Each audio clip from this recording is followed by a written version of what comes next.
Hello, I'm Ally Christiani, and welcome to Address the Disconnect, Series 2, Systemic Racism in Policing. Since the inception of police forces in America, they have been used as the overseer of maintaining minority oppression.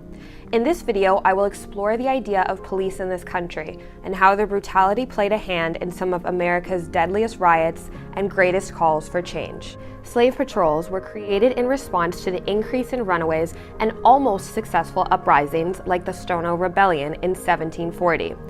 The first slave patrols began in South Carolina to help enforce these new slave codes that soon spread to the surrounding southern states. Slave patrols were groups of white volunteers who used violent and abusive tactics to maintain the law. Slave patrols gained more power after the passing of the Fugitive Slave Act of 1793, which furthered the control of the slave-holding states. In the 1830s, where the creation of a police force begins formally in the city of Boston. The only difference is they were now publicly funded and recognized. By the 1890s, every state in America had its own police force. After the Emancipation Proclamation in 1865, we see the laws evolve from slave codes to black codes. As laws evolved to preserve the racial hierarchy, so did the purpose of policing to adhere to them. The black codes were quickly outlawed by the 13th and 14th Amendments, which allowed them to then grow into the laws of Jim Crow.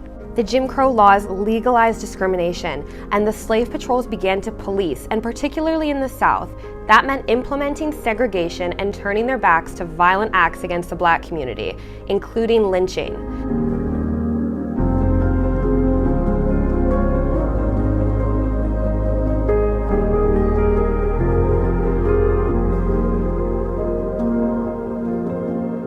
In the 1960s, the militarization of the police began under President Nixon when he declared the war on drugs.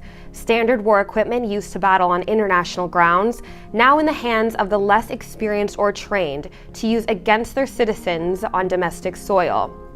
A former Nixon domestic policy advisor, John Ehrlichman, later confirmed that the effort by the war on drugs was intended to harm black communities. He's quoted as saying to Harper's Magazine that the Nixon White House had two enemies, the anti-war left and black people.